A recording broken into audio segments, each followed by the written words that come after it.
நாமக்கல் மாவட்டம் பள்ளிப்பாளையத்தில் தீமிதி திருவிழாவில் 6 மாத குழந்தையுடன் தவறி விழுந்த பக்தரால் பரபரப்பு ஏற்பட்டது. விவரங்களுடன் இணைகிறான் பேசியார் ரவிக்குமார். தற்போது குழந்தையுடைய உடல்நிலையும் பக்தர் உடல்நிலையும் எப்படி இருக்கு?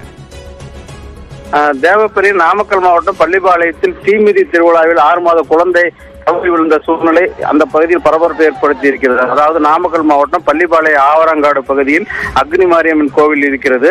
இந்த கோயில் கடந்த சில நாட்களுக்கு திருவிழா நடந்து முடிந்த நிலையில் இன்று பூச்சாற்றுடன் தொடங்கி இன்று முக்கிய நிகழ்வான குண்டம் திருவிழா நடைபெற்று வந்தது. அதாவது அந்த பகுதியை சேர்ந்த ஏராளமான பக்தர்கள், சிறுவர் சிறுமியர்கள் ஆகியோர் தீமிதித்தில இன்று காலை முதலே நடத்தி வருகின்றனர். இந்த சூழலில் ஆவாரங்காடு பகுதியை சேர்ந்த குமார் என்ற பக்தர் தனது 6 மாத பெண் குழந்தையுடன் தீமிதிப்பதற்காக தீக்குண்டத்துக்கு நுழைந்த போது நிலை தடுமாறி அது எதிர்பார்த்த குண்டத்திலிருந்து அருகில் குழந்தையுடன் கால் தவறி கீழே விழுந்தார். அதிர்ச்சி இருந்த பயத்தில் பக்கத்தில் இருந்தவர்கள் பொதுமக்கள் அவரை தடுத்து நிறுத்தி கூச்சலிட்டு அங்கிருந்து உடனடியாக பத்திரமாக மீட்டனர்.